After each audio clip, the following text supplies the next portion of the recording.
and Breakdowns.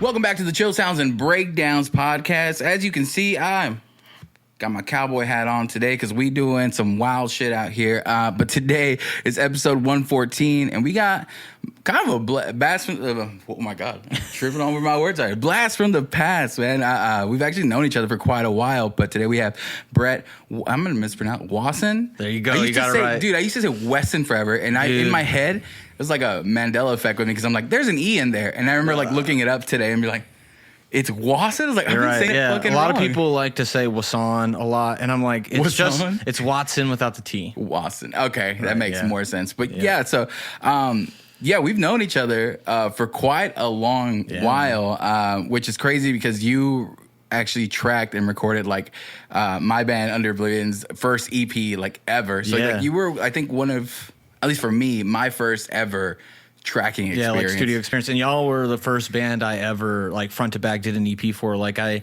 helped record some because I was maybe like 6 months in to recording at the time I recorded you guys. Yeah.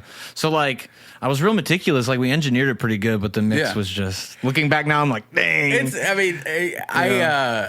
When I look back at that, I really look at how inexperienced we were and I was. And I take it like, for me, I'm like, dude, I didn't know what I was doing. So like the way you were like actually patient and worked with us as much as you did, I was trying to do it for real, I was trying to be professional with it. And you guys came prepared, had your songs written, we took our time, and like it was tracked well. Like when you listen to it, like it was tracked well front to back. It's just the mix wasn't, I didn't know what I was doing at the time. Yeah, I still like, I look at anybody who does that and I'm just like, dude, it takes an ear for it and like learning ear fatigue, stuff like that. I'm like 10 years into it now, and it's just like, it's just one of those things you look back and you're like, holy crap, I was terrible. But you'll say the same thing 10 years in again. You're like, wow, I can't believe I was doing the things that I was doing, the process of the things compared to how it is now. And you've kept with it, you know what I mean? For, at least you say you were starting off, so that's like 10 years. So you were just reminding me that because I didn't even know exactly. We recorded that Under Oblivion EP 10 years ago, 2014, dude. That is nuts, you know what I mean? And then the fact that you're still doing that shit now and just being able to see your progress over 10 years must be pretty crazy. Yeah, it is. I try not to think about it too much just because 10 years, that's a whole decade, bro. It's a whole decade. People are going to be teenagers soon. From like they were born. It's crazy. Yeah, maybe not think about it like that. What's going on, everybody? It's OC, your host for the Chill Sounds and Breakdowns podcast, and I'm here today to talk to you about Full Step Go. Now, as you can see today, I am dripped in it. I got the shirt, I got the hat, but Full Step Go is a lot more than just clothes. It's more than clothing, it's a culture. Full Step Go has always been a symbol that cultivates a community of creativity and growth. Whether it's music, artwork, clothing, they are all over the map making waves. They truly do inspire creatives to uncover their potential and discover their true selves. There really is no limits when it comes to your creativity. So follow Full Step Go to join the new counterculture movement and go against the mainstream.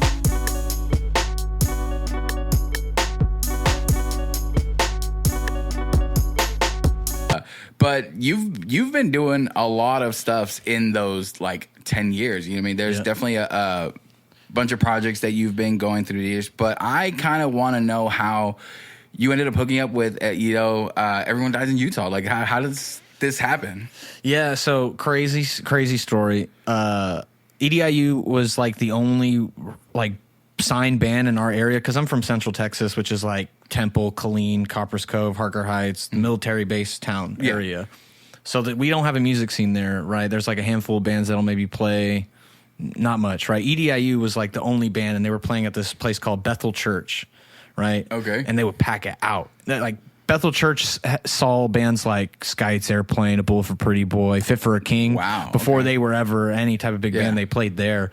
And so when my band booked our first show ever, when I was in high school, it was Vita Versus, but we were originally called She Dreams of Fire. What was the first name? She Dreams of Fire was the original name. Of Fire. Yeah, okay. Before it was called Vita Versus. And our first show ever was playing for the Seeing Clearly CD release show. So EDIU's first album was their CD release show was our first show ever. Whoa. So like kind of always been tied to them in a way. And they put us on to their shows all the time. After that, we played like a handful of shows over the next 2 years from that CD release. And then came a point where the drummer of my band at that time in high school got kicked out of the band. And, he's always been a great drummer. Yeah. And EDIU picked him up in like 2014, 2013. Like right when I moved up to DFW, he joined the band. And I started helping them out with some writing stuff after that, because they put out a dud of an album, which we call the Forbidden Album. Oh, no. It's called Neutral Ground. You can go listen to it. I like how publicly is no, we meme it. And I want to find some way to meme it because we wish we could take it down. Because it was like, it happened to everybody in the band quit.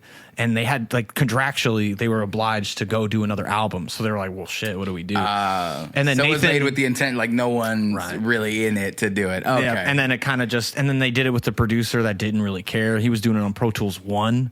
Shit. The first iteration of Pro Tools he did it on. It's crazy. So then, Nathan joined the band right after that album. And then I helped him write Exodus. And then that was the first thing I ever done with EDIU. I just helped produce that song for them. And then they did a self-titled album. Some time went by, and then right before the pandemic, I joined because they were like, "We need somebody to help write. We need somebody to play shows."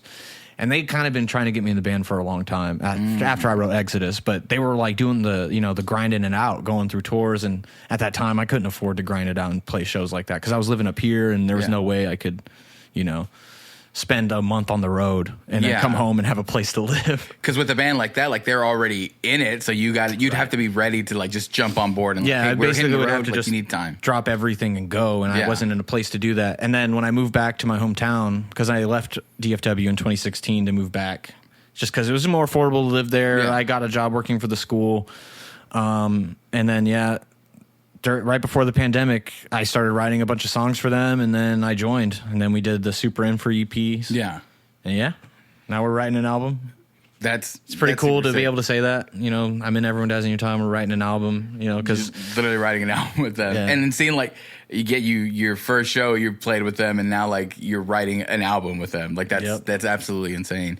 The Super Infra album, is really cool, but the deluxe album, whose idea was it to put all those remixes in? Because that was such a dope idea. And I was re-listening to it again today, and I was at the gym, so I heard first half of it, and then all the remixes. I'm like, all this shit is fucking badass. But it's a cool idea to keep bringing in. For me, I'm thinking you bring in a different audience into listening to the band, but who was behind creating those? Well, I did all the remixes myself. The idea was collectively all of us decided that we should do a deluxe album because it's 2 EPs, and the way the lore of the EPs is that they flow one into another, and then right from Infra so if you listen closely at the end of the song Infra, it's the very beginning of the song Supra. So as it ends, it's it goes all the way back to the top. And it's a play on As Above, So Below. Yeah. Is the whole play on the EP. And so we were like, well, how can we do a deluxe album that's not just, the EPs that were already out? Because we wanted to push it again. Yeah. We were like, hey, and also when you put stuff together on Spotify, the way the streams work, just the way the playlisting worked, we were like, let's try to push those songs again before we're done with it. You know? And so we're like, well, what would be fun? Remixes are cool. Yeah. Let's do a bunch of remixes to add so it's not just rehashing. We also did an acoustic version of Infra as well on there. Yeah. So, just wanting to push it again through Detox, the single on there. So it's a 20-track album. And now that's what we sell as merch is just the deluxe. We don't the deluxe. Yeah, we don't sell the EPs anymore or anything. So makes sense. Well, it's a better value too. You get all that and dude, the remixes are still kind of slept on. So really, yeah, it's cool to talk about them because we didn't mention them really. We were like, here's a deluxe version. There's remixes on it, and then that's all we ever said about it. So. Yeah. I'm just thinking about it now. There's probably interesting ways to push those because I think they definitely do have an appeal to a market that maybe wouldn't necessarily go and listen to just the EPs by themselves, but this might be a cool tie-in because they were. I didn't even really feel like it was just I can hear where they're just maybe switch a little few things here. It sounded like an actual separate track. I did a whole, so I took the stems nice and I just reworked them all to fit because they're labeled hyper pop mix, D&B mix. There's a funk song. I did funk, I was that was the first time I ever did a funk song too. And that remix was fun. It was for Planetary. That one was cool. So since you did them all, is it like that's obviously a realm that you listen to, that you're like kind of in a bit, or is it something that you take a little bit from just some stuff that you've heard? I mean, I listen to some D&B and funk. I mean, I'm not actively listening to it. I just thought it'd be fun. I was like, well, what genres can you remix songs in, really, right? You know?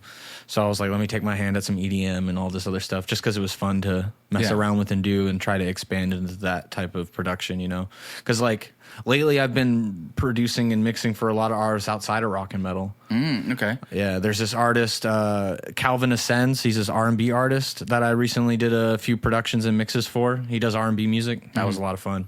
Never done an artist like that. So just, you know, trying to throw my hand in different types of genres. Does it kind of, I guess, just help you? I mean, it should like help you step out of a comfort zone and be able to bring elements back into like, especially like since you're writing music, I guess you can bring elements back into it.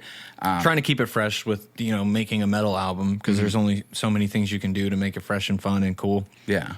At the end of the day, it's just got to be stuff that, you know, we like collectively, that everyone's cool with. But yeah, the more you do it, you know, the more attuned you are to like find those elements when you're trying to write a song. You're like, oh, I've done some D&B stuff. It could be cool to put a D&B part here. Yeah. Right. And that's actually, you know, come up in a few parts on the new songs that we have coming on the album. There's a lot of D&B breakbeat type parts come, you know, that transition and stuff. So see, that's tight. I like when artists do that, when they when you bleed in over other elements that aren't normally in this, and be like, or it's just something you like in another like genre, and be like, I'm sure there's plenty of metal bands that are like, let's bring this in, let's bring that in. Yeah. It's just, you know, how do you put your own stuff? I think it's such a like it is. It definitely feels like almost like, I hate saying like, oh, it feels like a cheat code and like innovating something, but it is like it's a quick way to be like. I think it puts you on the spot to be like, oh, if I want to add this element into this, you can't just squish it together and it's going to work. Like, you got to find the way and fine tune it to what it's going to sound like in your, you know, genre. How do we add this to this? You know what I mean? And it makes sense. Otherwise, it just feels like then you hear songs that are like really abrupt and it's like, oh, they're trying to force this kind of into it. Yeah. It's got to be natural. And it's like, if the idea comes in your head, this is typically my approach to producing and songwriting. If the idea comes to you and you're like, this could be cool, I want to see if it works, explore it, right? Yeah. Try it out. If it doesn't work, then don't sweat it, right? Then just scrap it and move on, right? But if it works, don't overthink it. Let it sit and then keep moving, right? Yeah. Because it's better to, like, some of the best songs I've put together happen in like 30 minutes to an hour. Just because I was like, I'm not going to overthink the way this song goes.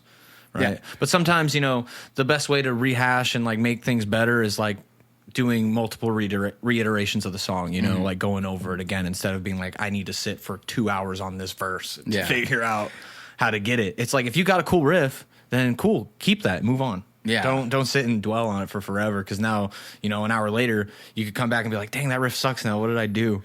You know? True. Yeah. I think like the hyper fixating on stuff and trying to make something quote unquote perfect, and then before you move on, it does take over, and sometimes you don't end up finishing like projects or songs.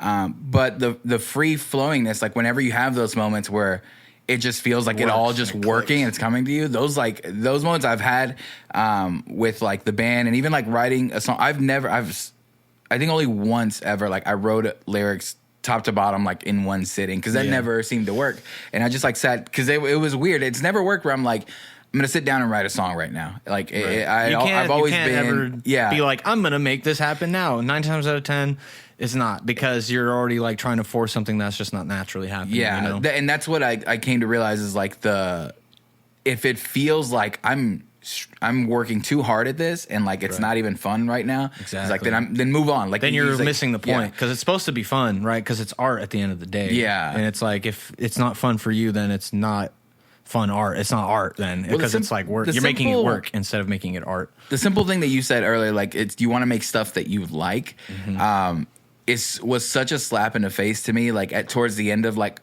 my band, I was just like, dude, like I'm not listening to the stuff. And part of it had to do with, we were releasing stuff like so after we were done with like a song. Like I brought this up quite a few times, but yeah, like the last like EP that we put out, the newest song was like 3 years old. You know what I mean? So it was past like when it felt right.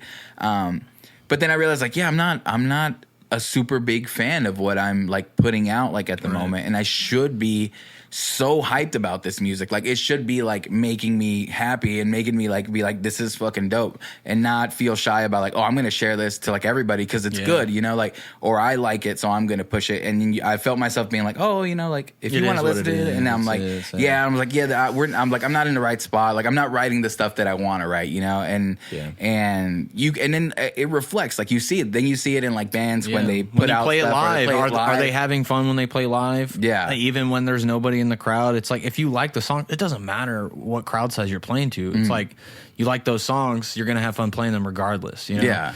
Because to me, it's like, okay, if nobody's at the show, or there's like a handful of people, it's just like an exclusive little practice. They get to watch us practice, and it's fun. Like, you know, who am I to complain? I'm up here getting to play music for 30 minutes, 45 minutes, however long it be, you know? So, yeah, if you're not having fun, you're getting lost in the sauce. It's not worth doing. Yeah, I think that's a big thing. That, like, for the most part, I haven't seen a lot of people that, even like people that I've talked to, most of them have that attitude, and I think it reflects, because I'm listening to their music and looking at what they do. I'm like, this is fucking great. Like, you know, that's why it's great, because it's got that backing it behind. Yeah, the confidence and the enjoyment out of it. Yeah, a lot. Like, I've been won over so many times live before I've ever heard them, like, you know, on a record or anything like that online. Like, I've seen people perform live for the first time, be like, that was fucking great. Like, the music was great, but seeing the energy come off of that, I'm like, oh, they got it. Like, they're having a great time. Songs, I love when songs are built more for the live experience rather than like the music listening experience. And that's really what I want to try and capture on a lot of the stuff that we're doing on our new album, is try to capture that, you know, like, yeah, it sounds good on recording. Obviously, I want the recording to be the best of its, you know, ability and the best of its quality, but I want that live performance of the song to be even crazy, to like,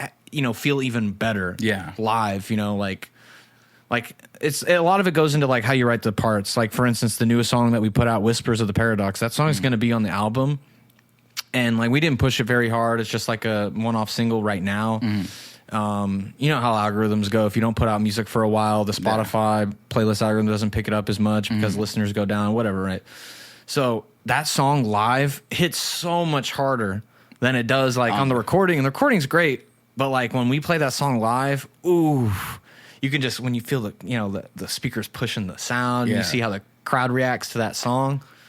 It's just it's the best. It's the best way to play music and perform. I've heard a lot of people using that influence a lot heavier, is like the live aspect of it. It's like, how is this going to do? How does it translate to the live performance? The live performance. You know, and even like the way people cater their set list. Like, you realize, you start realizing a lot more. Like, when I was a fan and just being like, oh, like, why don't they ever play this live or this live? And I was like, well, it depends on what they're pushing. Like, as far as a live experience, like, is why they will, you know, like, set lists are so like curated to be like, what's going to be like, how do we control like this crowd to have like the best time possible? Like, take them, you know, valleys and peaks. I mean, how do we like carry that? Yeah, you want it to be a pretty balanced experience for the listener. You want them to, you also want to have fun yourself. You want to be like, yeah, all these songs aren't too hard, aren't too strenuous to go back and forth between tunings, whatever have you, you know, going on with the tracks. So, I mean, yeah, the live aspect for this band has gotten more important over time, especially with writing this album that we've been writing. So. How has that been? Because you've definitely like, is this did you tour before or go on runs before like this band? Actually, no. The first tour I ever went on was when we did the Texas run with the Skylit Drive. Okay. And then we did the West Coast tour with them. That's the first time I've ever been on tour ever. Wow. How was? I mean, it was fun. It was great. And, you know, very grateful for that to be my first touring experience. It's just like choosing to go on tour it's a hefty expense. And if you don't have the means or like the time figured out, you know, you could really hurt yourself rather than build yourself up. So, I chose to go on the tour though because it was just a good opportunity. I was able to take time off from work.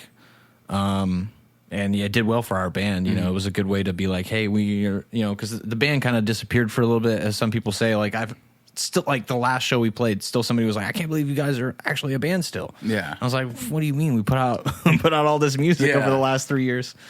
But so it's like, you just got to keep pushing. I guess that is like, I mean, a battle that you guys faced because of like how the band's trajectory went with like how the band changed over time. Yeah. So many member changes. And like one thing I've recently learned, especially from my guitar player Ruben, I've learned a lot from him about how the music industry works. Like for the longest time I thought, oh, Spotify monthly listeners, if you got like 500 listeners in Dallas or Austin or Chicago or whatever, you might have a decent turnout at a show. It's not the case. Showgoers and Spotify listeners are not the same. Definitely. Showgoers do not equate music to streaming. Streamers don't equate to showgoers, right? So you have to actually go out and play shows, get in front of actual showgoers to get more showgoers. You can't expect listeners to be like, oh, I'm going to go out to the show. Yeah. It's not majority of people that just actively stream your music, they're not always going to come out to a show. But people that always come out to shows, if they know about your live show, they're going to come to your show every time you're in town. That's very true. And if I look at it, like I said, I mean, I've never toured, but going from like a consumer standpoint, there are bands that I listen to a lot, but then there's like certain ones that those are the ones I'm going out for. You know, There's certain bands you'll see live because you've seen them live before that you'll probably see over a band that you just stream regularly, but you've never seen live before. Yes, I've definitely had a lot of those experiences where I've like, if I see, or if it translates, you know what I mean? Because like I think I found like Origami Button like 2 years ago, and I was listening to them a lot, and then they happened to come to town, and I was in the peak like obsessed. So I'm like, oh, cool. They're still like, they were small and they were playing a small venue. I was like, I'm gonna go see them. First show that I ever saw them play, they absolutely killed it, and I think I haven't missed them. They've come 3 more times like since then, and I'm like, oh, I'm at every show. That's what gets people. But that's shows. what gets it was. You have to see it was a them live first. experience. It was that first one that I'm like, oh, I'm going back. You know what I mean? And then. Yeah, and then there's been bands where I'm like, I might be seeing somebody else, and then they're opening up for them. I'm like, oh, and then I just get obsessed. Like, who is that? Exactly. And then now that creates. Plus, it's like you get the opportunity to have that in-person interaction. You know, even if like, hey, they come up to the merch booth and you get to talk to them, like a little quick personal connection with them, and they're like, hey, I'm coming back like next time. You know what I mean? Now you got a show goer, and that's what touring I've learned is like. That's what's important for touring is you're building up your show goer base because it's different from your listener base. So you could be a band with 100,000 monthly listeners, but if you don't tour, you're not gonna have the crowd you think you're gonna have. Is what I've learned. Because I was like, oh dang, well I was like looking at Spotify numbers, and be like, well, we should go hit up Chicago because we got 800 people listening to us there. Yeah, and I had to learn real quick. No, that doesn't mean 800 people might show up to your show. Right? You'd be lucky if 10% of that does. Interesting. Yeah, that is something. I was wondering how bands use like metrics to like figure out like where to go. Because I know it's becoming more of a thing, but it's. I don't know what everything like you're utilizing. To you got to play shows, and then there's a way to report your attendance at shows through BMI and stuff like that, and then that's what booking agents look at. And our band just got a booking agent this year, so we've had a manager for a while, but manager can only get you so many gigs, can only get you so many spots on a show or a tour, and our booking agent. She picked us up as soon as we got those Escala Drive tours. So, yeah, she's been working with us now, helping us get shows. We got some stuff lined up this year. Not too much. We're doing a little East Coast run. Those dates will probably be announced soon. And then we're doing a few Texas shows and an Oklahoma show. And that's about all we got this year. We're trying to get... So we're doing like a little weekend run. And we're trying to get... I don't know who our booking agents hit up in this market up here, but I recommended you guys and DIE because like I know y'all two are outside of Third String the only people really booking shows up here. So best promoters to reach out to. And last time we worked with you guys, you treated us well, and I would love to keep working with you guys. That place closed, man. I know, dude. So many venues are closing still. Like I think that when that one closed, it was like the third one in like the span of like maybe a month. It was just like back. It was just happening. I'm just like, oh. Didn't the original Lola's close too before the new one opened? Yeah, they closed. I don't know what happened. Like they maybe like I think it was like a contract was up or something, so they lost it and they had to find a new spot. And they found that spot, and honestly, this is the thing: that spot is fucking cursed. Like I think even when I lived at the apartment still, which was maybe like 5 years ago, we were driving around like the spot where our apartment was, and it was close to that place. And it was one thing. And I think since then it changed like 5 different times. Wow. Nothing lasted there. The property itself is tight. Like it No, looks yeah, so it was cool. one of the coolest venues we ever played. You know what I mean? We were looking at it, I'm like, huge. dude, it's huge. Like it's got a nice spot. The outside part, like I was like, there's a lot of like potential here, and it's nothing just works. Like I've seen nothing work there. I'm like, damn, that really sucks. But the venue closing, it sucks too. You know what I mean? Like around Less options to book. Yeah, especially around like town, like here, and like I said, we're Fort Worth based, so we love bringing stuff to Fort Worth, and just seeing it. Shit, like venue after venue close. It's like, oh, this kind of sucks. Like, you know, how do we want to bring? Because like we've all like played in bands. We've all like gone to Dallas and stuff like that. Deep Bro, Ellum's my favorite venue now. to ever play in the DFW Metroplex was Tomcats. Straight up, Tomcats, the best. In the heyday, man, there was no venue like it. The sound was the best sound in the entire Metroplex. I talk James's praises anytime anyone brings up Tomcats, I'm like, dude, James was the GOAT, bro. made everybody sound I remember. amazing. I think y'all were on that show too. It was with Windwalker, Bloodlines. Yeah. What was that other band? Those are the two that I remember. I think it was Dayseeker was the headliner. Yes. Yeah. There was the opening band before y'all. I think it was opening band, y'all, Vita Versus, and then Bloodlines. No, Windwalker, Bloodlines. And then Dayseeker. And the opening band had like first act drum set, little Fender kicker amps. Yeah. And James had him sounding like Metallica, dude. He had him sounding huge. So I was just like, how is he doing this he right now? never half-assed like anybody's, anybody who was there, you're like, you were getting the best treatment. Like, and you would sound the best you were going to sound everywhere. Yeah. And I remember, I talk a story up so much, but we played, like the first show we ever played was a Battle of the Bands show at Tomcats. Whatever we played, didn't even have a bassist at the time or whatever. The next time we played, James would cue up, like reverb on my vocals and stuff like that when I started singing, like on the spot. And I'm like, and after I'm like, hey, like you did something like during this. He's like, oh yeah, I remember from the other time you guys played. I was like, we played here once. Right. Like, and he would be back there pushing faders anyways throughout the set to just dial things very hands on, very involved. Yeah. He was super sick. And then Rustin ran that venue like with such heart and passion. And that was a big loss like for the scene. I didn't get to know Rustin as well as I did, but like just seeing how that venue treated just music like in general, like that was my even before I played a show, I went to like 2 shows there, and this was me discovering what the scene was, because I didn't know this shit was around. I didn't know people hung out like that. And just seeing bands play sound amazing, and then seeing like just people who love music hanging out and having like, he's like, oh, there's a fucking like it was my first thing. I'm like, there's a community here. It's a community. I'm like, that's so cool. And it was just, I don't know. It's such a special place. And it's definitely, I feel like anybody who remembers, it's definitely like they missed that place. You know what I mean? Dude. I wish it was still around. I mean, there's still a lot of great venues, you know, up here. And I'm not involved in the scene as much anymore since I've moved away. But, I mean, yeah, there's still so many great venues in Dallas. I don't really know about the venues in Fort Worth. Last time we played in Fort Worth was Lola's. So. Yeah, and Lola's closed. We used to work out of the Post, and then they closed.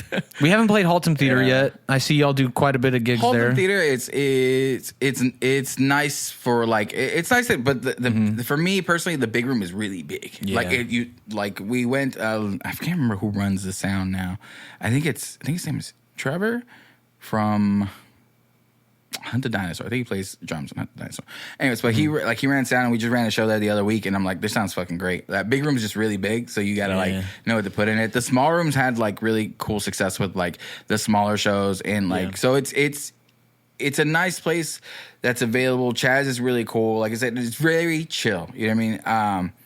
But there's Tulips. Tulips is really sick. Oh yeah, Tulips is really Tulips. cool. And haven't even been there yet. So yeah, like the I don't know. I hate saying vibe, but like there's a certain vibe you look for at shows, because it's not only like I'm going to see a band. Like I want to hang out here. Like it's got to feel like that. No, for me. That's always important when going to a show. Is like, well, you know.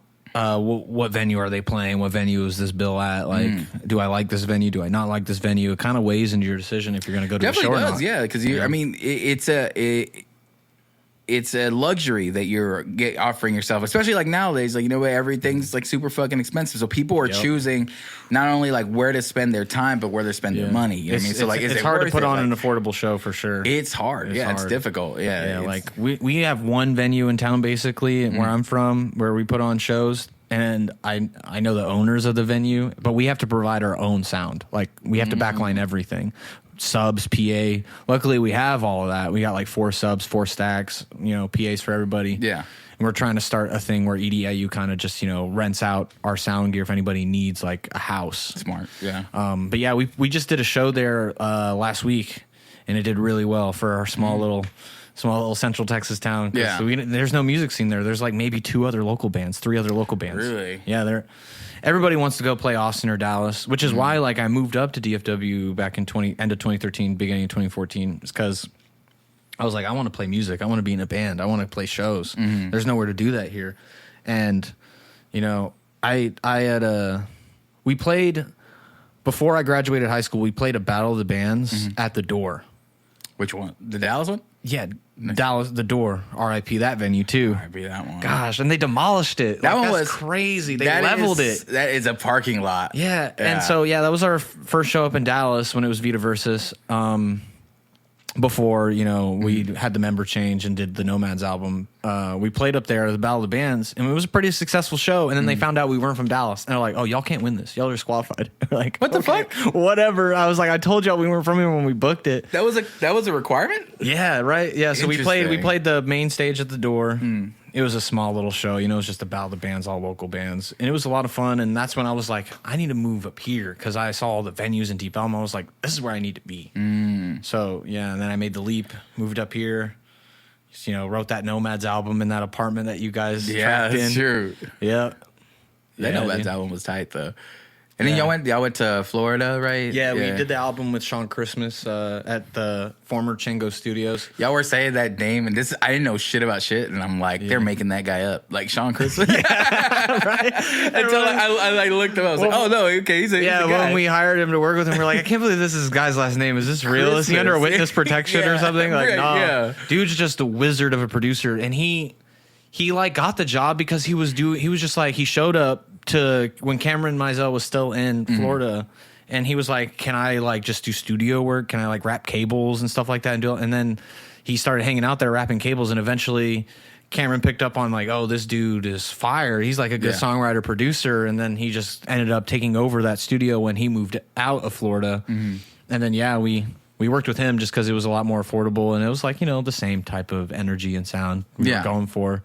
Because we were heavily influenced by Of Machines in those years. And that's why we were like, we have to do Chango Studios. Like, we got to. That's where Of Machines went. Like, that was like our whole motivation behind doing the album. And that was a fun experience. That was like the first time I ever was in like a real studio, spent 2 weeks just locked in on music. That's what I was going to say. You guys went over there and actually stayed there. We stayed there for 2 weeks. Just roughly, because I'm genuinely curious. Yeah. That album writing experience, do you come with like, because like you would do like a lot of like pre-production and everything, did you come like completely album written, or were you like skeletons, let's work it all out together? Everything was basically written, and then a producer does what a producer does. They kind of like add their touch to the songs. Some of the songs were only like 1 minute and 30 seconds of a demo that we wanted to use, and then we finished them out there. Okay. And then we did all real drums. Just had to go part by part, punch in part by part to go through the whole song, because they were all being written in real time, basically, from the demos, We had written some of the songs. There was one song, Exodus in itself, that we wrote front to back in one day after a crazy night. And I remember I'm not going to get into too much of the details of what was going on that night, but some crazy stuff went on that night. We didn't go to sleep, and the sun was coming up, and we're like, let's write a song, guys. Like, we all got together, and we started writing, and then Hunter, he came after school and was like, oh, y'all wrote a song and you got lyrics written for me already too? Bet. And he just like started putting melodies to the lyrics, and we're like, yeah, this is a banger. The thing that's funny is if you listen to that song, you can guess like what kind of night like was had. Yeah. I was like, the lyrics just say it all. The lyrics too, and even just the way there's like a real like little ambient part to it. Yeah, that like cinematic floating. change where it's just like, and then the little whisper and shit, it's all creepy. I'm like, trying to play off paranoia. That's what we were doing. Paranoia, introspectiveness, like everything that we were listening to that night really put us on to be like, oh, we need to like play with how people feel when we write this song, like by doing these crazy changes. And that was a really fun song to write. And then just the album, man, we were on a little bit of a roll after we put that out, because the first show we played after we finished the album was opening for Red Jumpsuit Apparatus at the Door. and it was sold out. Yeah. And I forget what band opened it. There was another local band on there. Dude, it's once again Back in the 10 day? years ago. See, I'm thinking who was playing back then. You got I remember Navajo. It might have been They would get a lot of opening spots from shows like that. Yeah, it was like the first time ever Third String was like they put. I think it was Third String, right? Third String at that time didn't book us a lot. Yeah. They wouldn't book us a lot during that time, but I think it was them, and it was the first time we'd ever played one of those support, local band support on a touring bill where we weren't the first band. Oh, so okay. like everybody was there at the show by the time we went up. And it was crazy. It was the biggest crowd I ever played to at the time. I was like, holy crap. The door is packed out. Well, yeah, because that album, honestly, like compared to like everything else that was being put out, like at the time, just quality wise and just written wise, like I think it like as far as like locals at the time, no one was writing an album like completely. Like, yeah, you know what I mean? We were trying to do it for real. We were trying Yeah. to, try to get offers, try to keep the thing going, maybe even tour, but you know how that stuff goes. It's hard to keep people on the same goal that everybody has of like where you want it to sound, what are you trying to achieve, and then at some point it just becomes work, and then that's not fun anymore, and you got to get back going to back to the time. It's got to be fun, because if it's not fun, then it's work, and then work isn't art. You know? Yeah, that definitely, I think, and it's why I am a super big fan of like all these bands that have like a shit ton of side projects doing, and I'm like, cool. Like if they like, he's like, I want to still write this, but I also want to write this weird shit that doesn't fit in here, or something completely different, and they'll start something new. So then you got bands like in 2 other projects or solo projects or shit that they just keep secret, and just put out music. So fun. Like you get to see so many different sides of like people. Yeah, or you could just be a drummer and be in like 5 different bands, because everybody needs a drummer. Definitely covered. If you're a good drummer, you are guaranteed to be more than one. There's no way. My boy Fosh, dude, that's the GOAT right there. Right now, he's what, 3? He's in like 3 bands, and then he was telling me today when we were in the studio that he's got another little project he's working on that ain't out yet, that they're trying to do some stuff, and I'm just like, dang, bro, this guy working. But it's like, when you think about it, like the meme is the truth because it's true. Everybody needs a drummer, and it was like, we don't need guitar players anymore. Somebody learn drums. Yeah, it's very true. Because I mean, I had a drummer only podcast which Fosh was on. Yeah, and but just thinking about like it's just, if you have a good drummer, every the song is gonna carry, like, because you've got someone. The live performance will be clean as long as your drummer's clean. So if you mess up on your guitar, no one's gonna really pay attention that much. Yeah, that's one thing. Guitar stuff, unless like it's a giant like big thing, like it'd have to be really big, but like it'd have to be Guitar Hero noises. Yes, basically, you'd have to get ding, ding, ding, and then you start getting the booze. Right. But if you have a solid ass drummer, then like beat carries like anybody. Beat's what gets people like the rhythm section is the most important part of the that song. And bass, like you have that solid down, like people are gonna fucking jam. You know what I mean? You can play anything over that, and even then, like you can play badly as long as you look like you're having fun and you're getting into what you're doing. True. And like you're not messing up too terribly. Too terribly. People will be like, "Oh yeah, this fucks. This is tight." Because, dude, I've learned over the years. I've been so critical on myself. And especially since EDIU plays with in-ear monitors, I can hear everything I mess up. Everything. So I'm like, ah. And then people be like, dude, holy crap, that was so incredible. Y'all were so good. I was like, I messed up here, I messed up there, I messed up there. It just is what it is, though. At the end of the day, you just got to let it go, because you're performing it, and performing in itself is an art of its own, you know? Yeah. Because you play things a little bit differently than the record, and that's, that gets back to my point of like, orientating songs for the live performance, because you want those people to come up and be like, hey, you that was great. That shit was crazy. I realized like one thing when I was saying that, oh, we fucked up here, we did this and that, and I realized like someone's coming up to me excited that they just like they had a great time, and I'm just like, well you're dumb because we fucked up, you know what I mean? So I was like, I need to just stop saying that and not ruin the moment for whoever's listening. Exactly. Because a lot of that shit is stuff that we'll notice, or someone who's hella paying attention and has somebody in the back with their arms crossed being like, I heard you mess up that lick. Yeah, whoever's either just trying to hate or just that like Phil was out of time.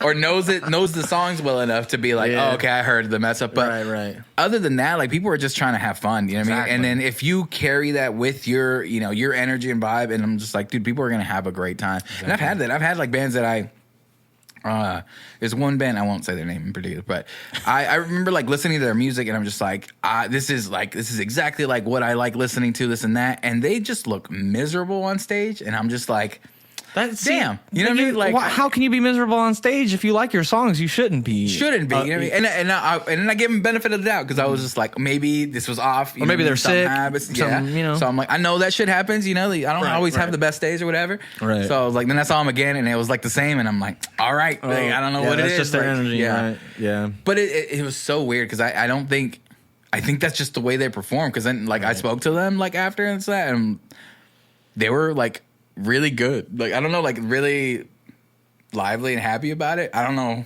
It just felt weird. It felt so weird. Maybe like we were talking about earlier, people are very critical on themselves when they perform live, and sometimes they just want to.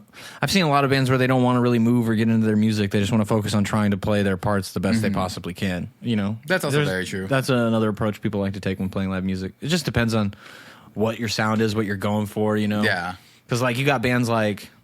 The band's like The Chariot, bro. Like, they did not care if they were playing their parts right. All they cared about is are people going ape shit. That's all they cared about. I think actually, my friend Bernice recently was just like, it's like, to this day, I have not seen anybody like get like a crowd as crazy as fucking The Chariot did. Dude, it's hard. Yeah. It's hard. You'll be winded after a couple songs, bro. Those fools had to have been hitting cardio like crazy. I think crazy. Like them and then Let Live, some of the best live bands ever. And Let Live's coming back. Let Live's doing that reunion tour. Yeah, I heard about that. Well, it's like a farewell tour, but reunion for the album. Who knows? They might farewell and then be like, hey, people still love this shit. Like, right. No, I mean, keep it going. You know, Fever 333 is doing their thing too. So, I mean, just depends on what they decide to do. But yeah, dude. That's fucking cool. But yeah, like finding the right people, you stepping into like a band like this is someone, going back to like people who are like-minded, know what the goal is, and like you're coming in. So, you coming into that, you're coming into, I guess, something and maybe a little more secure in the fact that you're like, oh, these people are like... It's a little more stable at this point. They're, the band has gone through so many member changes. I really doubt anything's going to change now with what we got going on now because everybody has the same goals in mind. We're in the same trajectory with what we want out of it. And it's fun. It's ultimately, at the end of the day, this is fun for us. And we have the means to do it, so why would we stop doing it, is our mentality on it. It's like, why would we stop playing shows or writing music if we can do all of this stuff and it not really impede on our regular everyday lives, you know? Because everybody's got day jobs. Everybody's got things that they got going on. You know, I recently became a dad, so I have a son. He's 16 months old now. Wow. So 16 months. Just recently turned. He's going to be 17 months soon. But, I mean, yeah, everybody's got their own things going on. But the fact that we're able to make time to write music, to do an album, to go on tours every now and then, why would we stop doing that? Yeah. Right. So that's like where we're at, you know. Sure, it'd be great to like really grind it out and try to get on the support slots for the tours that we want. But that will come when it comes, you know. We're not going to try and force it at this point. We're not going to try and be like, hey, please book us. Hey, get us on this. Hey, you know, now that we got a booking agent, we're kind of just going to let it do its own thing. And people want to book us, they can hit up our agent, and we're just going to continue to write music, play shows when we can. You know? Yeah. Which the one thing you brought up, and I feel like it's a cool example. Like you said, you're a father now, so being able to show, you know, your kid and be like, hey, like, I was out there like pushing for something that I love that made me happy. Yeah, exactly. I feel like that's a good example that maybe not everybody gets. Like some people get like you just have to grind until like, you know. Yeah, and a lot of times people get caught up in like success and they're like, oh, if I don't reach this metric by a certain time of my life, I'm a failure. It's like, none of that stuff matters. Yeah, like success is such a weird like metric to judge. Because it looks different to everyone. Exactly. You know? Yeah, success is different for everybody. But if you get to go out on the road and play music that you love to, like, you know, a crowd that, you know, you make move, you know, get into your music, come talk to you. Yeah. If one person comes up and talks to me saying that they had a good night because of my performance, then that's all I need to really be like, okay, I'm doing something good out here. Yeah. You know, because at the end of the day, it's really for me. The fact that I'm even able to, like, we played the Whiskey A Go-Go to a sold out crowd on that last Escala Drive run. Yeah. That's like, I could be done, never tour again, and be like, that was the coolest thing I've ever done, and I'm happy with that, you know? Actual experiences that you get to add to your life is worth so much. Like, that in its own is its success. Like, I was here. Like, I did this. Yep. And that's what helps everybody in the band stay on the same path of, like, you know, sure, you know, our all of our songs aren't hitting Sirius XM. He's sure Sirius, because like we pitched every song that we put out. Like when we were doing the Infra EP, we pitched every single song to Sirius XM, and they only picked up one. But it's like, you know, I'm grateful they even picked up one. And the fact that we can even pitch it to them, you know, that we even have a channel of communication to like be like, hey, you know. But like you can't be caught up trying to chase things like that, because that's how people start getting, you know, not complacent, you know, you get, you know, then everything else doesn't mean shit. Doesn't mean anything to you, and then you're like, we're not getting this. Right. Like, oh, we're not getting put on these tours. If that's the only thing that you're looking at, then like the whole thing is meaningless to you. The only thing that matters is that we can still make music, we can still play shows, and it's fun to do it all. That's sick. And then, I mean, you were saying, you are currently, y'all are all working on a new album. Yep, on Monday actually. So I don't know when this is going to come out, but Monday. Today is Saturday. In 2 days, we're going into the studio to start finishing the album that we've been writing over the last 2 years. Yep. Start the whole process. Yeah, I mean, I've been writing demos as soon as like the other one. I had some of the songs that were going to put on the album that I wrote that didn't make Infra because they weren't ready. That would have gone on that. So, I mean, but we've written like 40, 50 songs maybe. Yeah. So day one is going to be... So Sunday, I'm not going to be there for it, but everybody is going to meet up to start setting up all the gear because we're tracking live drums, we're making a kit. We actually got a hold of an old Gillespie kit that he used to tour with that was sitting at Boss Radio that we're going to mic up and use for the album. So that's a pretty interesting little thing. Cool. Yeah, we're miking up our own kit. We're going to the nines, like as many mics as possible just to like fine tune it, get all the elements that we want out of the kit. And then, yeah, just engineer out all the guitars, do the vocals, and then I'm going to mix it and we're going to send it off to mastering there's a few people we could choose from for mastering, but you know, when we get there, then we're going to pick who's going to master it for us. How is, so writing process has been over the last 2 years. How many people contribute? Like how does the writing process look like for the band now? For the band now, the writing process is Nathan and I will basically demo out the entire song for all these songs. Me and him will demo them out together. A lot of times I'll come up with the entire demo and send it to him to revise drums, and then I revise the guitars to the drums that he writes. And sometimes he writes an entire track with drums, with just like, he will tell me like, I kind of had an idea for a riff like this in my head. Can you do it? And then we have songs like that. Yeah. And then after that's done, we send it off to everybody else to like give their input. And what's hard about that is it's like, so our vocalist, Danny, he can track himself. So a lot of times he moves along quicker, but our bass player is a GM at Guitar Center, so he's very busy.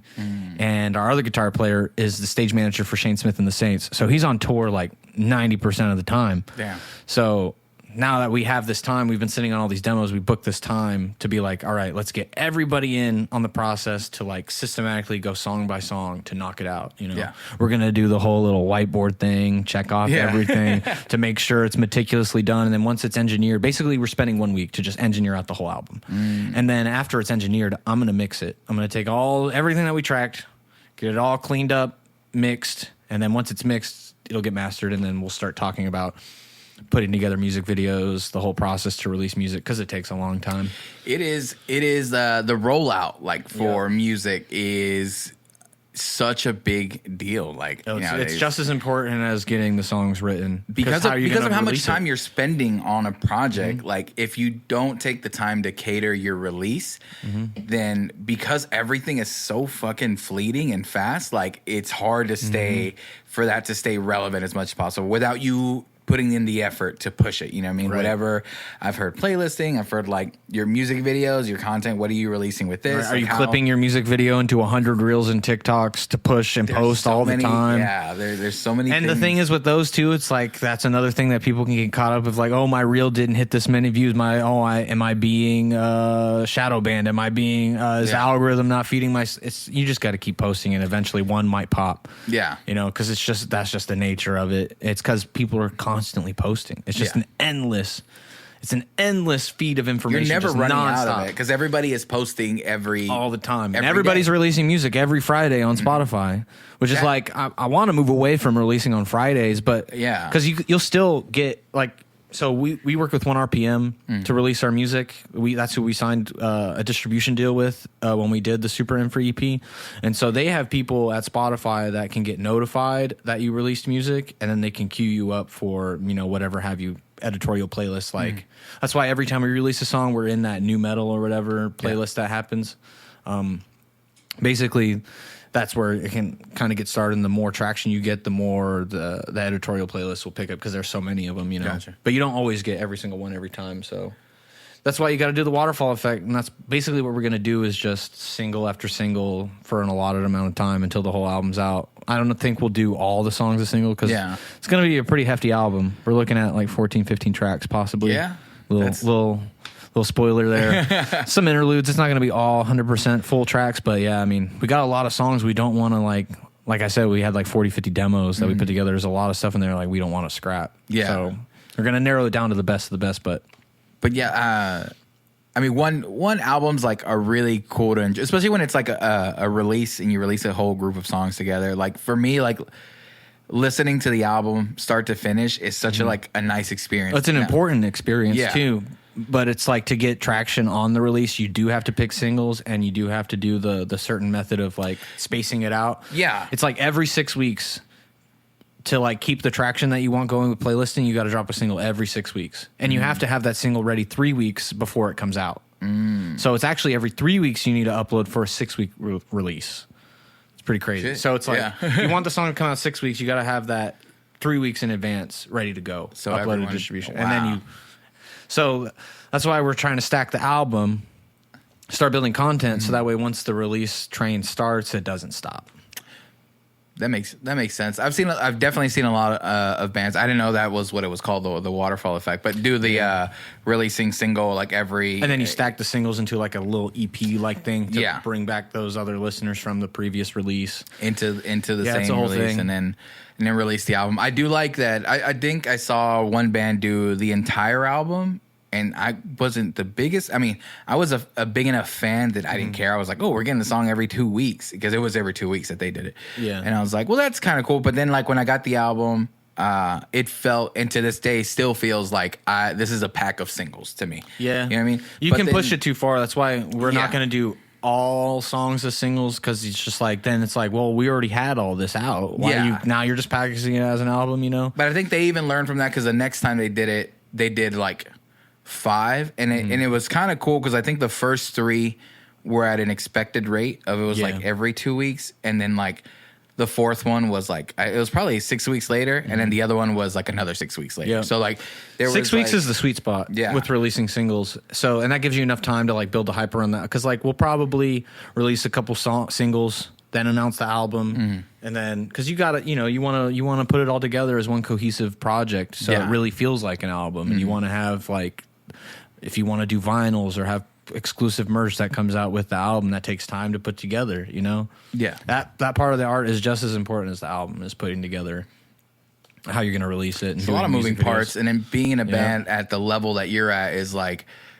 Dude, we're doing it all DIY at this point, basically. Yeah. And that's the tough part is that you guys are all doing it. I mean, it's cool that like you said, like you have a manager, you just got a booking agent. So there's other stuff that's getting played, but other than that, like a lot of the stuff all on the creative side, it's 100% DIY. And then we have our manager, our booking agent, our manager who got us the 1RPM deal that helps us with distribution to make sure, when things are released, we have our best shot at playlisting. So. Did you mix the Super Infra? I did not mix them. So I engineered it. I produced it. Jojo mixed and mastered Supra, and then Jonathan Dolise mixed and mastered Infra. Okay, so this is the first time you're mixing, like in... So Whispers of the Paradox, the single that we recently put out at the end of December, was the first time I mixed anything. Okay. And then we had Chris Crummett master that, which was really cool. That's fucking It was really awesome. cool because I grew up listening to like all of his productions. Yeah. Dance Gavin Dance, one of my favorite bands of all time. And like even then, I was like, "Who's recording it? Who's producing?" Like I've always been interested in that stuff. And then when I graduated high school, like right when I was 18, I was like, "I need to learn how to do this myself." But I was interested in all that stuff always. So to get to this point now where Chris Crummett mastered a mix of mine, I was like, damn, you know what I'm saying? Like, having a lot of, I'm like, doesn't matter what I do now or what. I don't care if we get a solid crazy tour. It's like if it happens, it happens. It's like my mentality right now. I just want to make sure this album that we're about to put together is the best of our ability and that we love it. Yeah. You know? No, I love that that's the attitude that you have behind it, because it's the attitude you want, like your musicians and people that you're fans of, and bands that you hope that they're doing it because they like doing it, that they love doing it. It shouldn't be a cash grab, man, because let's be honest, there ain't money like that in music. You know? Yeah. Like, we were lucky to even break even when we went on that tour, right? I literally was just talking about that with another friend, where I was like, this band, like the band that they had, like I could have sworn they were like, you know, they were a decent size. And this is the thing where perception, and why I like having these conversations, because it's like, you can't assume fucking anything. So you see a band and they're playing like these venues, playing these crazy crowds, and then you're like, dude, they're fucking doing well. And then you realize like, no, they're putting in a lot just to get this done. Yep. Maybe taking home something, but a lot of times like you're doing well if you break even at the end of it. Yep. You didn't have to pay for anything, you know, at least you went on the run. Gas is not cheap. And for EDIU, we have a diesel bus. Luckily, though, that helps with like idling. So when we go to sleep, because we built bunks in it. But yeah, dude, I mean, we pull a lot of gear, and we don't have roadies with the, and we're basically pushing a full production because we bring our own 32 board. We have our rack unit that has all of it has our rack X32, it has our Axe-Fx's, our whole in-ear rig. Right, we have a light show. The light show, yeah. Everything's self-produced, like on that side of of things, and it's laborious. Yeah, it's a lot of work. It's a lot of labor, but at the end of the day, we love it because we get to get up on stage and play those songs, have a cool light show, and it's fun, regardless if we make money or not. It does help to have cool merch, because that's where bands make their money. You know, when you sell enough T-shirts, it helps keep things moving, so that way you're not like digging a hole. Yeah, you can at least break even or I make a little bit. I preach that a lot, where I'm like, if you were at a show and you see a band you like and you were like, I enjoyed this experience, like pick something up, like anything, like is gonna, you know, help at the end of the day. And I get it, you know what I mean, like monetary thing is not, but like tell people about it, like, 'cause that's when we go back to like the live show experience and figuring out those show goers. Like if you play to fucking 4 people hard as shit, like, and at least those people, they're gonna come back next time you play. Yeah, and then like, hey, they bring a friend, but like last time I saw these people, you have a person directly vouching for the band. That's why it's so important to go and play places that you might not have a market in. You got to build that market yourself of showgoers, because it's like we were talking about, they're not the same. Music listeners and showgoers, like you can have like 7,000 monthly listeners, but be playing to a packed house every time you tour because you tour all the time. And I think I saw that with I can't remember what artist got big, like on TikTok or something, and then they had like a popular song and everyone was using this and that, and then then they went on like it wasn't a stadium tour, but it was these big places, big venues. Yeah, and then you would see some people. I mean, then it started a trend. People were recording the crowds, and they were not there. And I'm like, oh, like this shit is like has so many million people using this shit, but no one's going to the show for this. Like, so how they're not the same demographic. Yeah, it's different. You know, like how do you get people to go? You just have to go do it. You have to play in front of these people and you know that's where getting a support spot does help out bands, you know, because you're getting an opportunity. And when you get a support slot on a tour, you got to do everything you can to help out. That's support for a reason. Help out the headliner, you know, be a stagehand, help out, make sure the show goes smoothly for the whole night, not just your set, everybody's set when you're a support band on those tours. Because then people talk, man. People talk. Everybody talks about everything and what everybody does. Word of mouth is what I've learned in the 100%. Industry, or like in this business, that will carry you far more than anything on paper. You know what I mean? Right. Like if someone's like, work with them. Like I work with them and they treated me this way, they this and that. Or, you know, the opposite. If it's like, if you get treated bad by someone, that shit'll spread just as quickly, even more quickly. Exactly. So it's like, you need to make sure that what you say is actually what you're doing. You know what I mean? So like if you're able to back it up with like your actions, like people will immediately fucking talk about that. You know what I mean? Exactly. That's one thing that's helped out us, like with a lot of the stuff that we do. It's like, hey, like I've had podcasts alone, I've had people reach out that like I don't even know, that I'm like, oh, like, you know, how do we get on this? Like, we saw the way you did this. Or like shows is like, oh, like we random like bands and tours that hit us up now. He's like, oh, because this person told us that, like, you know, you should go. I vouch for like, Noise Rot as often as I can. I appreciate all the that. time. Any like artists where I'm from in Central Texas saying, hey, how do we break in the DFW scene? How do we play shows up in that market? I say, hit up Noise Rot, hit up DIE. Yeah, those are the ones. I love that there's people doing it and then have like in DI, like I said, there's people that have been going to shows and in bands like forever. So we are all trying to just contribute to this scene that we, grew up on and like we're a part of. And I realize that that's a really fun thing to do, to be able to cater these moments for people that like we all had. You know what I mean? Like those times at Tomcats that I remember, or like the there door. There are people that were our age back then now wanting to break in the scene, play shows, young kids, and they're, they need an opportunity. And who's there to give it to them? Like the figuring out what the roadmap was to even get on a bill in a show. And I'm like, I don't remember. And then you start remember who was the first person that gave you that opportunity, or who kept doing it, and who, at the time, who was good at the time, what they did, what did you like, what do you think we could do better? I was like, okay, let's figure it out. Let's keep doing that.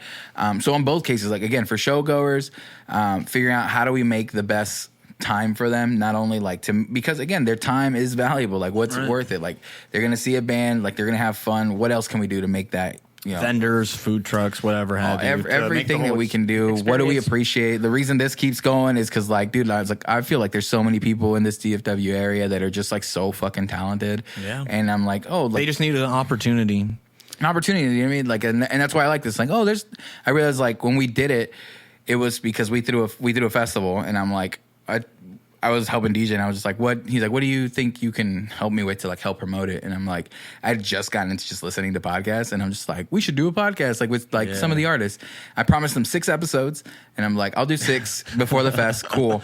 And then I procrastinated for like 2 weeks. Oh, damn. I'm sorry. I had 6 weeks, so I was like, I'll release 1 episode. Mind you, I didn't know how to do any of this shit. Like track, so I didn't have the ground running. Like, I'm going to try and figure it out. 6 podcasts. And then the 2 weeks leading up to it, I was like, fuck, I promised them 6 and I haven't done anything. I did 6 episodes in 2 weeks. Wow. And only 3 of them were at home. Like all the other ones, I had to go to people's like places and set up shit like what I said, and did it, and realized like, dude, like let's just do it. Like there was a lot of, and then we did the fest, and I'm like, there's a lot of talented fucking bands on this fest. Like let me just talk to all of them. And then once it kept going, I'm like, dude, like this is great. Something you should be doing. I started enjoying it, and I'm like, it's helping them have content to share. Like it's a platform that maybe they don't usually get or have or available. You know what I mean? Like around. So I'm like, let's keep it going because it's fun. Again, it goes back to like, is it fun? Is it fun? And it is. And we've known each other a very long time. So I've been trying to get on this podcast ever since you started. I was like, he's doing podcasts. Let me go and talk my shit about whatever the fuck I have going on. What I think about the DFW scene, and it sucks that. Because I used to live up here, and that's why like I have such a strong connection to it. Yeah. And that now that I don't live here, it's hard for me to go to shows, especially with the responsibility of being. But I still support it from afar. Yeah. Like, you might not see me at a show as often as I would like to be at shows, but I support. Yeah. I support. There's so many cool bands killing it, and it really helped. Like when I did Future You with Fosh and Drew and Polo, I kind of got that moment to reconnect with the scene again and catch up with old friends and play those shows again. I got to play some venues I never got to play when I was up here, which was nice. But yeah, I mean, I wish I could support more, but I support from afar. I shout out everybody I possibly can. Yeah, there's so many good bands. Supporting it, like it comes in so many different like shapes and sizes. Yeah. What you just said, you were like, I talk up, our name to like bands. That's supporting scene, because like if those bands get to play up here, that's another thing. Discovering people that are, I just had a band on the podcast from Houston, San Antonio, Postal. Postal is so they're sick. So fucking and dude, like we just play with Houses We Die In, which if you can get those guys on the pod, such cool people. They were talking about them. Yeah, they're great. And that's how I found out about Postal, was because of Houses, because Houses played our show. And they're also cool with Fosh and Since My Beloved and Deep Incision, all those bands. And, the scene is just so connected. I just in Texas, love how it feels like that. Yes. I don't know if maybe I just wasn't in it as much as I am now. Or maybe it felt a little bit more competitive when I was starting out in it. But definitely was in our day. Right. When Vitaversus and Under Oblivion was doing shows. Like it was a little more competitive than it was like, but also it's like there wasn't much like hardcore metalcore going on all the time. It was more of that like, what has now become like serious octane metalcore. Like think about all the bands that were doing music in our time when we were playing the scene all the time, right? Even Vitaversus at the time, we were just straight up trying to be Risecore. You know what I'm saying? So a lot of times people were, there was this petty beefs. Yeah. That's just kind of the territory with young people, but it's a little bit different, it seems like, with a lot of these hardcore bands up here. At least the ones that are just like, that keep it going and keep it pushing. It feels very... That whole Cream of the Crop crowd, Ballista, what they're doing is incredible. Like, I love to see it. Yeah. Like... It's the best part about the That's Texas the one here. scene I tell everybody. I'm like, if you throw a hardcore show, it doesn't matter what day of the week you're throwing it. Doesn't matter like when that band played last. These people come out to a fucking show, and their shows aren't like they're not charging an arm and a leg for them. No, like I am gonna be going to Since My Beloved's last show next month at Rubber Gloves. I got to support my boy. It's his. I haven't seen Since My Beloved at all. Yeah, because I just haven't had the time. They're you know, so it's sick. hard to catch a band like that because I mean they do play all over, but I live in Central Texas, so it's like it's a whole ordeal. To and that band, that's a stacked show. I think there's like 10 bands on that show or something like that. So, it's like an all day thing and only $25. Like, that's crazy. Yeah, no, they definitely do a lot like that. And They even do some free love it. shows, like because like I follow everything Cream of the Crop and all those bands and that bubble are doing. Yeah, because last year we did play- a Fort Worth hardcore fest with a mix like hardcore bands and like some other like stuff that we thought would go together, and we did that one for free and just did like a food drive like during the holidays, and like we were like, well, let's see how many people would do. We filled up I don't know how many fucking tubs of shit like to donate, to like a local like charity here, and I'm like, dude, that's fucking cool. But also the show I think started at like first band was like at 4. Every band had a fucking crowd throughout the entire day, and I'm like, that's so cool. Like that's super fun. And again, just adds to that hangout. I think everybody around here just needs to go to a show when they can. Again, like you can't make all of them. That's fine. You know, people are busy, adults, man. Especially if you're an adult, you got responsibilities. Yeah, you can't make every show. There's other ways to support. Now, like literally, like this week, I'm like, I went to. It's like the only show I went to was ours, but I'm like every other day I had like something to do. You know what I mean? Like not only work. Like I was like, I was like doing other stuff. I just started like trying to do like to add to our stuff. So I've been doing like photography. So I've like been offering like volunteering to help out like other friends with like shoots and things like that.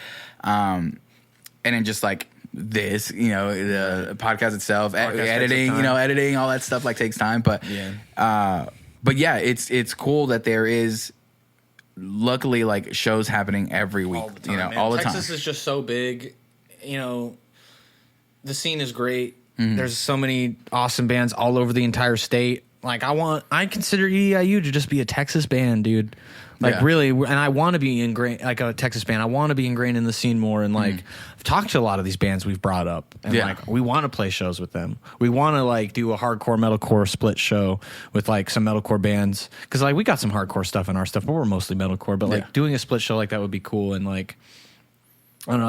I've talked to them all, and it's hard to you got to make it line up. Yeah, I would love to do like a sick like 5-band run of just like all the major Texas cities, like Dallas, Fort Worth, Austin, San Antonio, Houston, fucking Laredo or some shit, McAllen down there, El Paso, and like get all the bands killing it right now. The fact that like a Texas run is a thing, you know what I mean? And you'd hit still so many different markets in the same fucking state. It's so sick. Like it's an opportunity we do have here, and you hit different. Again, it's different markets in every like major city. You know what I mean? So you're hitting a new fan base alone and just doing Texas runs. That's why like a lot of bands have done like Texas runs and they get a bunch of new fans out of it because it's a big ass fucking state, and you have a lot of scenes in pretty decent. There's just so many bands you could pick from to put together for a run to just do that absolutely. too. Yeah. Like off the top of my head, it's like there's this band in Austin called Rain. They're like metalcore. I put them, and then like Houses We Die and Deep Incision or From Joy from Houston. From Joy. I would love to do it. Dude, they're so good, dude. God. Crazy good band. Yeah, that band is wild. Man, what I would love to do at some point is do a split with one of these hardcore bands. With EDIU, bring our synth metalcore stuff to like some hardcore stuff and just do a split. A split EP. Put it out there. Hey, anybody want to do a split EP with EDIU? Hit me up. We'll do it, bro. It'd be fun. That'd be really fun. I think that it just adds to like collaboration stuff, which I think is so fucking cool. Because again, the bleed over and influence is so like common. Like people, that's why like putting together a medical hardcore show or anything like that is not out of the question, because those same fan bases will be into some part of like the music. Yeah, and everybody takes from those elements and those sounds and styles. At the end of the day, it's all under the umbrella of rock music. Yeah. It's all just rock. Right. And then rock and roll, brother. Rock and roll, brother. But, people, if you're getting too much into labels, you're lost in the sauce. Like, we're just making music, having fun. You know what I'm saying? I'm trying to just have the most fun as possible, right? And it goes back to the point of like, we're at a point where we don't ever have to stop doing this. There's nothing stopping us. I'll be 80 years old fucking sitting in the studio, just like hitting breakdowns and like whatever have you, writing whatever I want. Because like, why would I stop doing it? I have the means to do it. Yeah. And if, again, at the end of the day, like, you want to do shit in your life that makes you happy, that gives you purpose, that makes you feel like you're doing fucking something. That's the whole point of it. And if you're not in music for that, you're not doing it right. You're not. There ain't no money in metalcore. You're not gonna stick around. There ain't no money in this. You ain't gonna get rich. Yeah, you gotta like this. Like, you gotta like this. You gotta have fun. Yeah. You definitely have to like it. You definitely have to enjoy it. And seeing you like play and seeing like what you're doing, you can definitely tell that you definitely do love it. And I again love that we've kept in touch for so many fucking years, and still seeing you, and then where you're at now, what you're doing, still being this pumped, this happy about what you're doing. It's so fucking cool to see. It's crazy, dude, because we were just like, we were kids, bro, when we did that first EP, man. It's crazy to think. I'm glad I never stopped, because it's like, where would I be if I quit? I wouldn't be nearly. I wouldn't have. It's all it takes. It takes the discouragement, and that's why like a lot of even like over the years of like what I've evolved and like how I talk about even music or stuff like that is way different, because it's very. I don't ever want to be the one thing or one person that says something off-putting about someone who's starting or doing something, and then they're like, you know what? I'm not going to do this shit anymore. Like, why? Like, I've learned to be like, you know what? If I don't like something, then maybe it's just not for me. Exactly. And you ain't got nothing nice to say, don't say it at all. And then you keep people from trying to get better. You know what I mean? It costs nothing to be nice. Like, I literally think about what that first EP, how I sounded on it, like how my level of like vocals at the time. I thought you were great, man. Which I know. I was like, dang, this is. At the time, you were the best singer I had recorded. I was like the first thing you. Yeah, you were the first person I recorded. Yes. I was like, dang, this guy can sing. But yeah, it even seemed like, again, the next EP we put out, I was like, oh shit, like I like sounded better. That next EP y'all did, was it with Corey Brunnerman? Didn't y'all go work with Corey Brunnerman? No, we worked with Coddington. Blake Coddington. That's right. It was Blake Coddington. Mm-hmm. Somebody up from here worked with Corey Brunnerman. Damn it. But yeah, y'all. Okay, I remember now. Y'all, because I remember it was like right around the same time we did the weekend cover with Blake Coddington. It was like right before.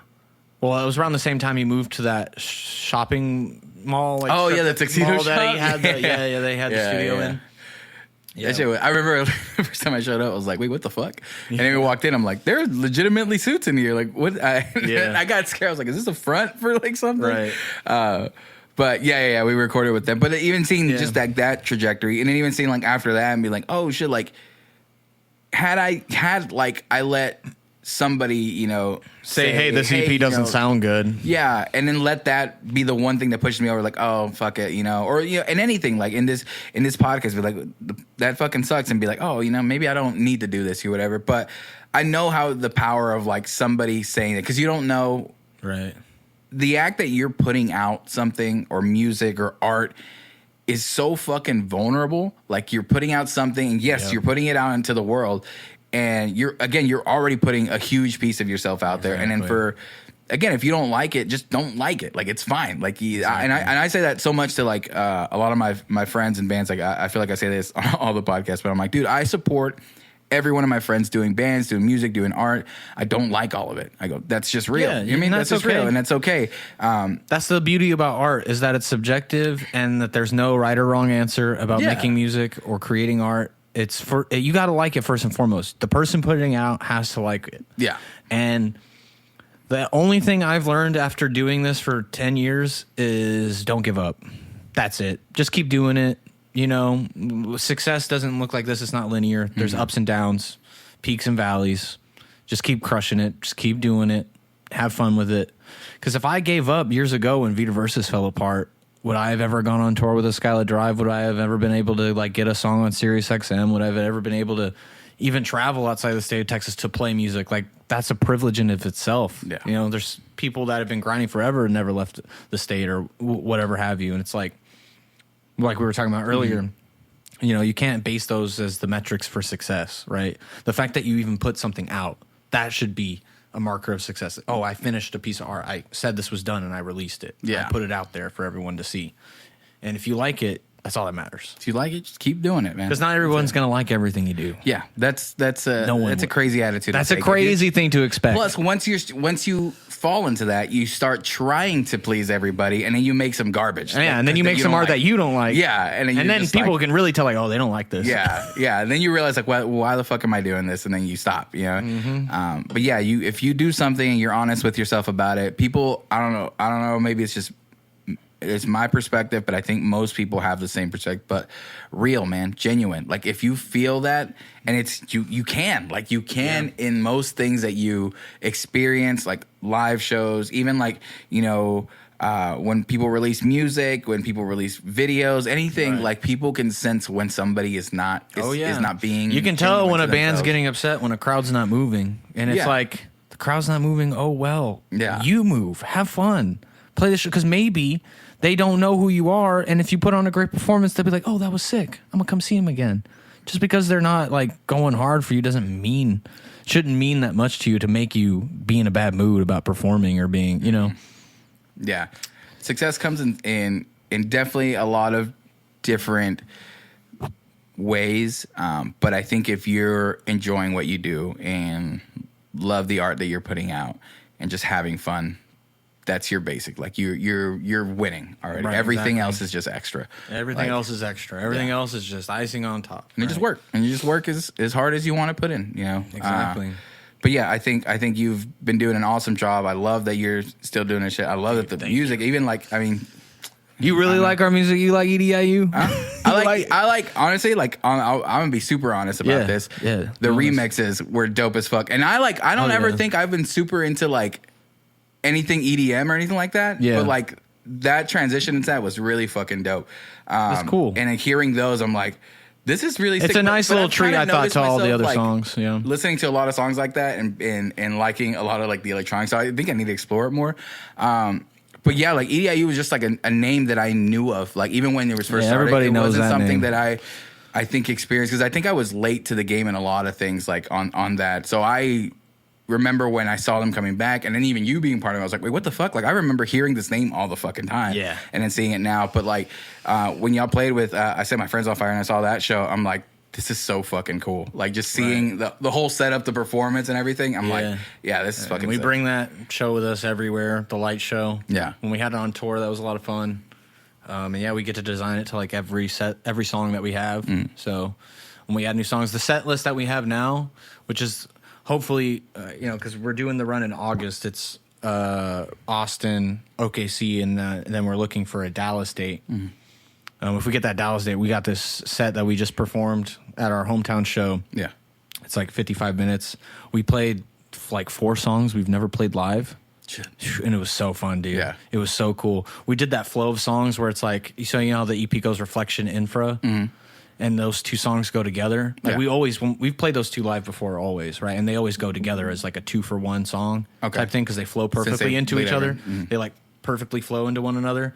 Well, because Supra is like, it starts, at the end of Infra, it starts over into Supra. So if you go back and listen, it goes Reflection, Infra, and then if you start it over on Supra, like disregard the extras, right? The EDM, the remixes, and the acoustic, just go straight back to Supra. You'll hear it. It transitions perfectly. So it goes from Infra, that soft, rock ballad type song, straight into the the heavy song. So we did that live. Oh, now I have to. We did that so live. You did those. So 3. we ended, and it was like the soft song, and where we get the people bring out and then we went straight to the and people were like, "What?" Yo, and it was so fun to do live because it feels so cool. And then we went right into Below the Salt, which we never performed live ever. Ooh. And that one came out really great. That one was really fun to play live. So that's what we're gonna do. Basically, for the whole like rest of the year, is those 4 songs in tandem, like back to back to back to back. That's really sick to be able to do that transition live. Yeah, and it came out really nicely. It was the first when we did our hometown show. Was the first time we got to do that. So that's fucking sick. Yeah.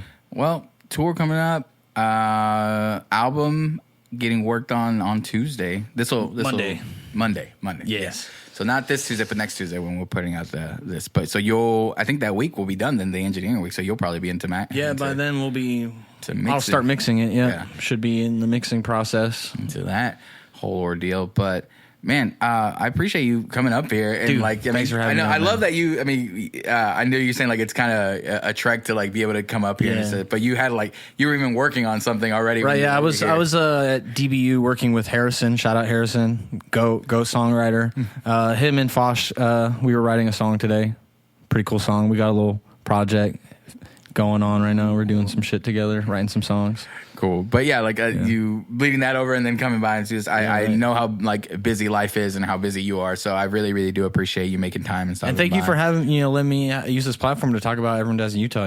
Absolutely, dude. We don't really do much of that. We don't talk on public platforms like this much, so very appreciative that you. Nice. If you're we can on. always do. I mean, we can talk about it like later too. But whenever you're in town, even if like whatever, even if the show doesn't come through us or anything like that, I've been trying to do more things on the spot for you. So if you want that day of, to just have kind of like content being made for you that day. Yeah, dude. I mean, I would love to come back on and bring maybe some more band members on. That'd be sick. Have more we can do. EDIU on. I've been doing like the whole room, so I like everybody. Yeah. Mic'd up and I stuff like that. That was really cool. So if you want to come back and do that, maybe when like the album's getting close to release. Yeah, that would be tight. Yeah, we can come back on, talk about the album as it's rolling out. We'll coordinate out. Hell That'll yeah. be part of the rollout too. That'd be sick. There you go. Hell yeah, dude. Sick. Thanks. Well, I OC. appreciate you stopping by. This has you. been episode 114 with Brett Wasson. Chill Sounds and Breakdowns podcast, guys. You better tune in. You heard. Thank you guys for watching. Thank you guys for listening. We'll see you next time. Go for it.